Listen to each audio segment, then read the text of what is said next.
Hi, this is Tim of the 1916 Company. Welcome and thanks for logging on. If you love this watch, email us tmosso@the1916company.com. It is in the description below. Reach out to tmosso@the1916company.com for pricing. Today, we're discussing a Cartier Santos large variant launched in 2020. This is the Santos ADLC, amorphous diamond-like carbon, and that is the material that populates the bezel with a matching tone dial. This is a rugged all-arounder I described, somewhere between a dress watch and a sports watch. It's not large in the classical sense, even though it is technically the Santos large. It's only 9.4 millimeters thick, 39.8 millimeters from side to side, not including the crown and crown guard, and then from lug to lug, actually measures pretty compact, 47.5 millimeters. So on my wrist, which is 16 centimeters in circumference, it wears quite nicely. Now the watch does come with an accessory strap, so you have two options. You have the bracelet and you have the strap that comes with the watch. There's a quick release lug system that allows you to easily swap between the two of them. You can see that the lugs come nowhere near the edge of my wrist, even from over the top, which exaggerates the width of a watch. And then down the barrel, you can see how much clearance I've got. So this watch is good to wear on a wrist as small as 14 centimeters circumference. It's also quite shallow and thin, so it'll slip under a dress cuff. The Santos, originally conceived by Louis Cartier for his friend Alberto Santos Dumont, was both the first Cartier wristwatch and the first pilot's watch. It was also one of the first sports or tool watches ever conceived in the wristwatch format. So Santos Dumont was a dirigible pilot, and of course, when you're captaining an airship, you need both hands because they are cantankerous things and unwieldy. So he couldn't resort to a pocket watch. He needed both hands. So you can have your hands on the control of your airship while referring to your wrist and thus the time. That was the idea behind the original Cartier Santos. So some of the original elements include these screws fixing the case components together, and they're echoed in skeuomorphic form on the bracelet.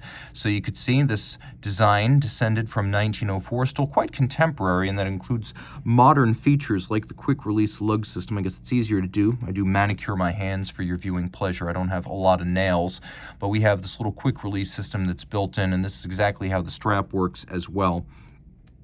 Snaps right back into place like a car seatbelt buckle. We have a decent amount of integration of the bracelet to the case, so very much in the vein of the popular styles of the modern day. And we have a very robust, thick gauge steel double deployant clasp with twin trigger release, so it's quite secure. It is a sequential close, so one side closes before the other. You see the Cartier logo right there. Looking inside the bracelet, this is QuickSwitch. And then inside the bracelet, we have SmartLink. The way this works is that you have these little cutouts on the flanks of the removable links. And you have a bar that retains everything here that is spring-loaded. So as soon as you press the release tab, it releases the bar that holds the link in place. And then you just pull it through, and the bracelet comes apart like that. It's that simple. You can remove the link, and then you can rejoin the bracelet by simply putting the pieces back together and pressing the bar back into place. Now, Cartier is very smart. They realize that if they let you withdraw this completely, you would lose the piece.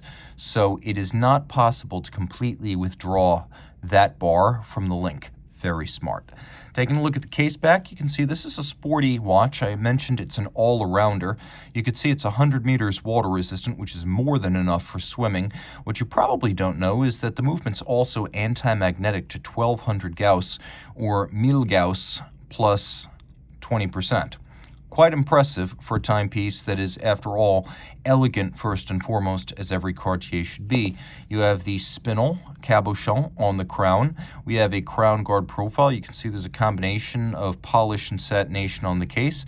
Cartier has its own factory out in La Chaux-de-Fonds, where it produces almost every part of the watch. It is a fully integrated manufacturer these days.